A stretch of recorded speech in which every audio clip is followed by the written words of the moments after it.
దేశీయ స్టాక్ మార్కెట్లు ఉదయం లాభాల్లో ట్రేడ్ అవుతున్నాయి. ప్రస్తుతం బీఎస్ఈ సెన్సెక్స్ 600లకు పైగా లాభాల్లో ట్రేడ్ అవుతుంది. ఇక నిఫ్టీ కూడా 180 పాయింట్లు గెయిన్లో ట్రేడ్ అవుతోంది. నిన్న భారీగా తగ్గిన మార్కెట్లు ఇవాళ లాభాల్లోకి పయనిస్తున్నాయి. అమెరికా డాలర్ ఇండెక్స్ 102.87 పాయింట్ల వద్దకు చేరింది. క్రూడాయిల్ బ్యారెల్ ధర 77.17 అమెరికన్ డాలర్ల వద్ద ఉంది. ఇక యుఎస్ 10 ఏళ్ల బాండ్ ఈల్డ్కు 3.78% చేరాయి. అమెరికా మార్కెట్లు గడిచిన సెషన్లో నష్టాలతో ముగిశాయి. S&P 3%, Nasdaq 3.4% నష్టపోయాయి. అమెరికాలో మాంద్యం భయాలు మార్కెట్లను ముంచేశాయని తెలుస్తోంది. జపాన్ కరెన్సీ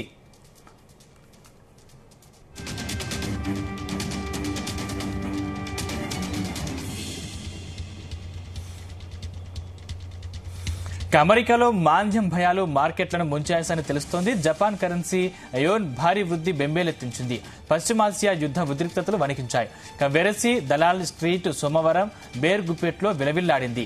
అంతర్జాతీయ ఈక్విటీ మార్కెట్ల ప్రతికూల సంకేతాలకు తోడు దేశీయ షేర్ల విలువ భారీగా పెరిగిపోవడంతో అమ్మకాలు వెల్లువెత్తాయి. ఫలితంగా సెన్సెక్స్ 2223 పాయింట్లు క్షీణించి 80,000 స్థాయి దిగువన ముగిసింది. నిఫ్టీ 662 పాయింట్లు పతనమైంది. సార్వత్రిక ఎన్నికల ఫలితాల ప్రకటన రోజు జూన్ 4న తర్వాత ఇరు సూచికలకిదే భారీ పతనం.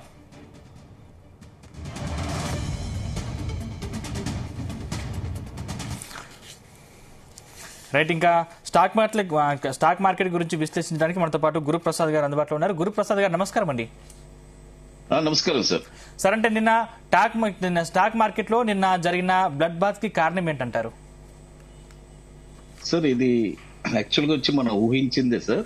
నేను జనరల్ గా ఇప్పుడు రీసెంట్ గానే మన భరత్ గారితో రీసెంట్ గా ఒక ఇంటర్వ్యూ కూడా చేశాను. మనం 1 month బ్యాక్ క్లియర్ గా చెప్పున్నాను, మార్కెట్ వచ్చి కరెక్టివ్ మోడ్ రావాలి, ఓవర్ హీట్ అయింది, బట్ దానికి ఏదైనా ఒక న్యూస్ అనేది తోడైతే బాగుంటుందని అనుకున్నాము. మన ఎలక్షన్ ఈవెంట్ అనుకున్నాము, బట్ కొద్దిగా డిలే అయింది. బట్ మనం అనుకున్నట్టే మార్కెట్ వచ్చి ఇట్స్ హెల్తీ. ఇంకా ఇది వచ్చి ఒక టీజర్ లాగానే, ఇంకా మెయిన్ పిక్చర్ రాలేదు. కరెక్షన్ అనేది రావడానికి ఇంకా చాలా, ఎందుకంటే ఒక కండిషన్ అవుతుంది. 23,650 బిలో క్లోజ్ అయితేనే మార్కెట్ వచ్చి ఆ లో కూడా ట్రిగర్ అవ్వాలి. ట్రిగర్ అయితే next further targets, down side targets మనం ఎక్స్పెక్ట్ చేయొచ్చు. 23,150, 22,400 అండ్ 21,250 ఈ టార్గెట్స్ డౌన్ సైడ్. బట్ మన కండిషన్స్ వచ్చి 23,650 బింద క్లోజ్ అవ్వాలి. అంటిల్ అన్లెస్ మార్కెట్ వచ్చి ఒక అప్ ట్రెండ్ గానే మనం భావిస్తాం. అది సార్, అంటే గతంలో మీరు భరత్ గారి ఇంటర్వ్యూలు చెప్పారు, అంటే భారీ క్రాష్ అని చెప్పారు కదా, అంటే ఇదేనా ఇంకా ఉంటుందా? ఖచ్చితంగా సార్. సార్ అదే సార్, మన కండిషన్ వచ్చి ఈ కండిషన్ అనేది ఉంది సార్. క్రాష్ అనేది 100, ఎందుకంటే it is not a crash, it is just ఒక టీజర్ లాగానే. ఎందుకంటే క్రాష్ అయ్యి కరెక్షన్ అనేది మినిమం ఒక 10 to 15% ఉంటేనే దాన్ని మనం ఒక కరెక్షన్ అని భావిస్తాం. ఏదో ఒక 3-4% పడింది, దానివల్ల మార్కెట్ వచ్చి కుప్పకూలిపోయింది, అసలు మార్కెటే ఇక ఉండదు, అందరూ భయభ్రాంతులు ఉండాల్సిన పని లేదు. యాక్చువల్ గా ఇంకో విషయం చెప్తాను సార్, ఎవ్రీ కరెక్షన్ ఇచ్చిన ఆపర్చునిటీ సార్. ఎందుకంటే మన జనరల్ గా నేనే ఎంతో మందికి చెప్తూ ఉంటాను, మన కరెక్షన్ లో కొని మనం ప్రాఫిట్ చేయడం, దానికి ఎనార్మస్ ప్రాఫిట్ వస్తుంది ఐలో కొనడం కంటే. కాబట్టి ఈ కరెక్షన్ ఇంకా రాలేదు. కరెక్షన్ కోసం ఇది వచ్చి ఒక టీజర్. ఖచ్చితంగా మనం చెప్పిన లెవెల్స్ 23,650 బిలో క్లోజ్ అయిందంటే definitely we can expect more correction. And lower levels bottoms లో కూడా మనం ఎక్కడ బై చేయాలనేది తర్వాత ఒక ఇంటర్వ్యూ మనం చేసుకుందాం సార్. అంటే సార్, అంటే ఇవాళ గ్యాప్ అప్ తో మొదలైన స్టాక్ మార్కెట్లు ఇలాగే కొనసాగుతా, లేకపోతే ఇంకా పడిపోయే అవకాశం ఉందంటారా? సార్ అదే సార్, ఇది వచ్చి ఇది ఒక లైట్ బుల్ మార్కెట్ లోనే మనం ఉన్నాం సార్ స్టిల్. మేబీ ఇక్కడి నుంచి కూడా ఇది మనం చెప్పిన వాల్యూ బ్రేక్ అవ్వకుండా మార్కెట్ ఇక్కడి నుంచి కూడా టర్న్ అవ్వచ్చు. ఎందుకంటే ప్రతిదానికి ఒక నామ్స్ ఉంటుంది సార్. ఈ వాల్యూ తగ్గితేనే మార్కెట్ కిందికి రావాలి. అన్వాంటెడ్ గా మార్కెట్ రాదు సార్. ఎన్ని న్యూస్ ఉన్నా ఏమున్నా కూడా మార్కెట్ కానీ ఒక వాల్యూస్ ఉన్నాయి. ఆ వాల్యూస్ బేస్ చేసే మార్కెట్ ఎప్పుడు తిరుగుతానే ఉంటుంది. బట్ ఇన్ బిట్వీన్ లో న్యూస్ కూడా మనకి తోడవుతూ ఉంటుంది. ఈ న్యూస్ వల్ల ఇది పైకి వెళ్ళింది, ఈ న్యూస్ వల్ల ఇది పైకి వెళ్ళింది. చూడండి, నిఫ్టీ నేను గత 25 సంవత్సరాల నుంచి చూస్తున్నాను. ఈ 1000 నుంచి నేను చూస్తున్నాను, నిఫ్టీ 25,000కి వచ్చేసింది. ఎన్నో ఈవెంట్స్ జరిగింది, ఎన్నో సంఘటనలు జరిగింది. కోవిడ్ టైంలో అసలు మార్కెటే ఇక మీద ఉండదని చెప్పారు. అక్కడి నుంచే ఇంకా భారీగా పెరిగింది. కాబట్టి ఇలాంటి న్యూసెస్ ఇలాంటి ఇవన్నీ వచ్చి మనకు ఒక ఆపర్చునిటీగా మలుచుకొని మనం వాటిని మనం క్యాష్ చేసుకోవడం మంచిది సార్. అంటే ఆర్బీఐ మానిటరీ పాలసీ జరుగుతుంది కదా, ఇలాంటి సిచ్యువేషన్ లో మార్పులు చేర్పులు ఏమైనా చోటు చేసుకునే అవకాశం ఉందంటారా? ఖచ్చితంగా సార్. ఎందుకంటే మార్కెట్ లో వచ్చి మన యుఎస్ ఫెడ్ వాళ్ళు కూడా ఏం చెప్తున్నారంటే సెప్టెంబర్ లో రేట్ కట్ ఉండడానికి అవకాశం ఉంది అంటున్నారు. వీళ్ళు మన వాళ్ళు కూడా ఇప్పుడు అట్ ప్రెసెంట్ ఏదైనా యాక్షన్ తీయకపోయినా డెఫినెట్ గా సెప్టెంబర్ మంత్ కి ఏదో ఒక రేట్ కట్ అనేది వాళ్ళు రావడానికి అవకాశం ఉంది. నెక్స్ట్ నవంబర్ అంతా కూడా మార్కెట్ ఈ నెక్స్ట్ కమింగ్ మంత్స్ లో మార్కెట్ ఒక కరెక్టివ్ మోడ్ లో ఉంటుంది. తర్వాత నవంబర్ నుంచే మార్కెట్ అనేది ఒక స్టడీగా మార్కెట్ పైకి వెళ్ళడానికి అవకాశం ఉంది సార్. అంటే సార్ అంటే ఇప్పుడు బంగ్లాదేశ్ ఎఫెక్ట్ మన మార్కెట్స్ పై ఏమైనా ఉందా సార్? లేదు సార్. అది దానికి మన మార్కెట్ సంబంధం లేదు. మనదంతా టోటల్ గా గ్లోబల్ మార్కెట్ ఇష్యూ అన్నమాట. గ్లోబల్ మార్కెట్ లో ఓవర్ సెల్ ఆఫ్ ఉంది. దాని వల్ల మార్కెట్ లో మనది చూడండి, మనది ఎంత స్ట్రాంగ్ మార్కెట్ చూడండి. ఇప్పటికీ మనం ఆల్ టైమ్ హైలోనే ఉన్నాం. మనమే పెద్దగా ఏం దిగలేదు. 25,000 నుంచి జస్ట్ ఒక 1000 పాయింట్స్ డిప్ అయింది. ఈ 1000 పాయింట్స్ కే నిన్న 17 lakhs crores ఇన్వెస్టర్స్ డబ్బులు కరిగిపోయింది. అంటే ఇంకా దాదాపు కరెక్షన్ మనం చెప్పిన లో వాల్యూ కరెక్షన్ వస్తే దాదాపు 50 లక్షల కోట్లు ఇన్వెస్టర్స్ డబ్బులు కరిగిపోవడానికి అవకాశం ఉంది. బట్ అక్కడ వచ్చి ఒక పెద్ద ఇన్వెస్ట్మెంట్ వచ్చి రావడానికి అవకాశం కూడా ఉంది. అది సార్. అంటే జపాన్ మార్కెట్, యుఎస్ మార్కెట్ భారీగా పతనమైంది కదా, ఇది ఇలాగే ఎన్ని రోజులు కొనసాగే అవకాశం ఉందంటారు? ఖచ్చితంగా సార్. నేను యుఎస్ మార్కెట్ కూడా రీసెంట్ గా మనం ప్రిడిక్ట్ చేసి చెప్పగలుగుతున్నాము. ఒక యుఎస్ మార్కెట్ గురించి నా టెలిగ్రామ్ ఛానల్లో కూడా మన group Prasad academy Telegram channel కూడా మనం చెప్పాము. క్లియర్ గా 16,400 నాస్డాక్ డౌన్ అవుతుంది అని రీసెంట్ గా ఒక 2 days ముందు కూడా చెప్పాను. నిన్న కూడా భారీగా పత్రమైంది, మొన్న కూడా పత్రమైంది. నాస్డాక్ వచ్చి 16,400 టార్గెట్ ఉంది. నాస్డాక్ 16,400 వచ్చేదాకా మన మార్కెట్స్ కూడా ఇలాగే ఒడిదొడుకులతో ఉంటుంది. కాబట్టి ఇన్వెస్టర్స్ అందరూ చాలా కాషియస్ గా ఉండి, ఇంకోటి ఈ కొత్త ఇంట్రాడే ట్రేడింగ్ చేసే వాళ్ళు దయచేసి ఇప్పుడు వచ్చి ఇది అవాయిడ్ చేసుకోవడం మంచిది. వాళ్ళు ఇప్పుడు మార్కెట్ లో కొద్దిగా చాలా కేర్ఫుల్ గా ట్రేడ్ చేయాలి. బాగా ఎక్స్పర్ట్స్ మాత్రమే ఇప్పుడు చేయగలరు ఈ మార్కెట్ లో. సార్ ఆల్రెడీ చాలా మంది ఇన్వెస్ట్ చేస్తారు, కొంతమంది ఇన్వెస్ట్ చేయడానికి కూడా సిద్ధంగా ఉన్నారు. అంటే ఈ ఇన్వెస్టర్స్ ఎలాంటి జాగ్రత్తలు తీసుకోవాలంటారు? ఖచ్చితంగా సార్. ఇన్వెస్ట్మెంట్ వచ్చి ఇప్పుడు at present investment it is not the right time. Market కొద్ది కరెక్టివ్ మోడ్ రావాలి. మనం చెప్పిన లెవెల్స్ ఉన్నాయి. 23,000 ఒక సపోజ్ ఎవరిదైనా ₹1,00,000 ఇన్వెస్ట్మెంట్ డబ్బులు ఉన్నాయి అనుకోండి, ఎక్కడెక్కడ ఇన్వెస్ట్ చేయొచ్చు అని నేను చెప్తాను. లెవెల్స్ అంటే 30% లెవెల్స్. 23,155 లో ఒక 30%, 22,400 లెవెల్స్ లో ఒక 30%, 21,200-250 లెవెల్ లో ఒక 30%. ఇలా అంచెల వారీగా వాళ్ళ ఇన్వెస్ట్మెంట్స్ ని వాళ్ళు ఆ లెవెల్స్ లో వాళ్ళు ఇన్వెస్ట్ చేసుకుంటే next coming days, next 6 to 1 year కి మార్కెట్ ఒక మంచి పీక్ లో వెళ్ళడానికి అవకాశం ఉంది. సెన్సెక్స్ వచ్చి నిఫ్టీ వచ్చి నెక్స్ట్ ఇయర్ ఒక 30,000 దాకా టచ్ అవ్వడానికి అవకాశం ఉంది. నెక్స్ట్ ఇయర్ ఎండింగ్ అంటే 2025 డిసెంబర్ లోపు నిఫ్టీ వచ్చి యాజ్ పర్ మై టార్గెట్ వచ్చి 30,000, 32,000 నిఫ్టీ టచ్ అవ్వడానికి అవకాశం ఉంది. సరే, ఇంకా ఎంతవరకు పుంజుకోనికి అవకాశం ఉంది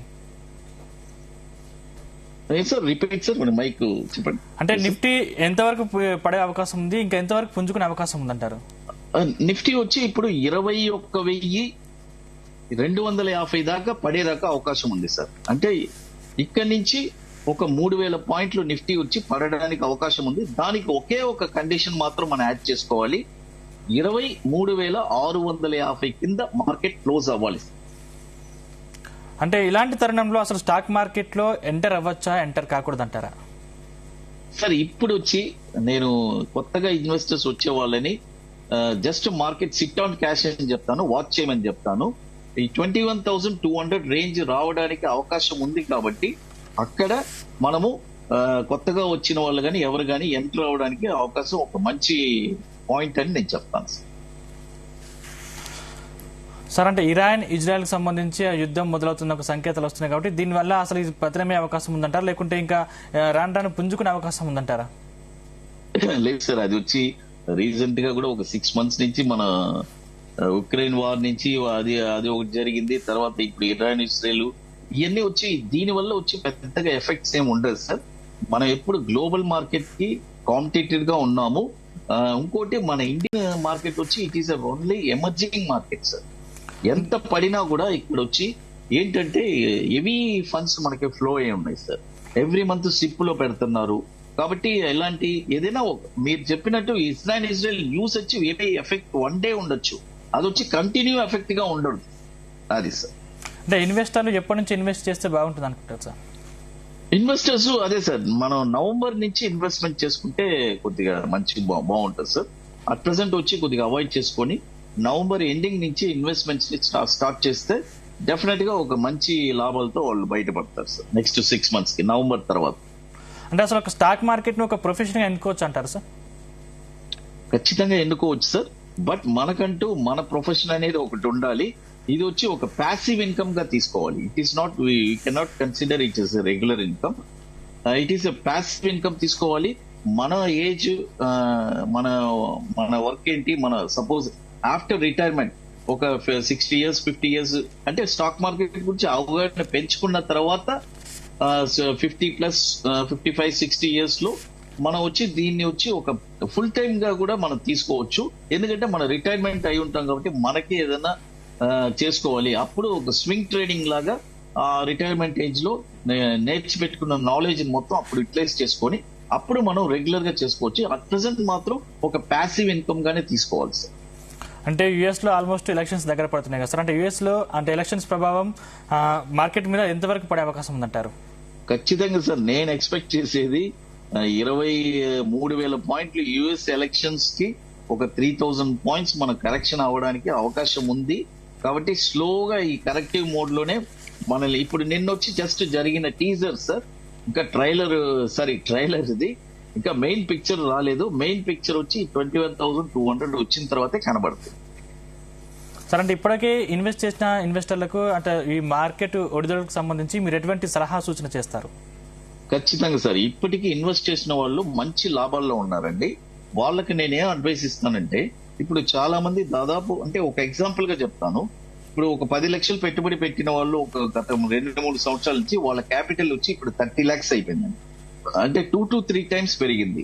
నేనేమంటానంటే ఫస్ట్ మీ క్యాపిటల్ ని తీసి పక్కన పెట్టుకొని ఆ లాభంలో కూడా కొద్దిగా డబ్బులు తీసేసి మిగతా ఒక పార్ట్ అమౌంట్, సపోజ్ 10 lakhs పెట్టి 30 lakhs ప్రాఫిట్ లో ఉన్నారంటే ఓన్లీ 10 lakhs మాత్రం స్టాక్ మార్కెట్ లో పెట్టి మిగతా 20 lakhs SIT on cash. November లో మనము ఫ్రెష్ గా 20 lakhs మళ్ళీ ఫ్రెష్ స్టాక్స్ లో ఇన్వెస్ట్ చేసుకోవచ్చు. అంటే ఇప్పటికే మార్కెట్ పడుతున్న నేపథ్యంలో అంటే మళ్ళీ డిప్ చేసుకునే అవకాశం ఉందంటారు సార్? చేసుకోవచ్చా? 100% చెయ్యాలి సార్. మరి చేయకపోతే మళ్ళీ నెక్స్ట్ మళ్ళీ లాభాలు ఎప్పుడు వస్తుంది? మరి మార్కెట్ డిప్ లోనే చేయాలి కానీ అప్పులో మనం చేయకూడదు. అది ఒక గొప్ప అవకాశంగా మనం భావించాలి, భయపడకూడదు. చాలా మంది ఏమవుతారంటే ఒక పానిక్ సెల్లింగ్ క్రియేట్ చేసుకుంటారు. మార్కెట్ ఇక్కడ పడిపోతుంది, ఇక మార్కెట్ ఏమవుదు, ఇప్పుడు 100 రూపాయల షేరు ఒక 70 రూపాయలు వచ్చిందంటే చాలా మంది అమ్మేసి వెళ్ళిపోతారు. No, we should not. అక్కడ ఒక 30% మనం ఇన్వెస్ట్ చేయాలి. అది సార్. చివరిగా అంటే ఇన్వెస్టర్స్ కి మీరు ఇచ్చే సలహా చూసిన ఏంటి సార్ అసలు? సార్ ఖచ్చితంగా sir, stock market it's highly risk తో కూడిన పని. ఇక్కడ వచ్చి మీరు ఎవరినైనా సరే ఒక మంచి మెంటర్ని ఎన్నుకొని ఒక పాసిబుల్ ఎవరైనా సరే ఎక్కడైనా సరే మంచి ట్రైనింగ్ లో తీసుకొని ఆ తర్వాత మీరు నెక్స్ట్ స్టెప్ కి వెళ్ళటం మంచిదని నేను చెప్తాను.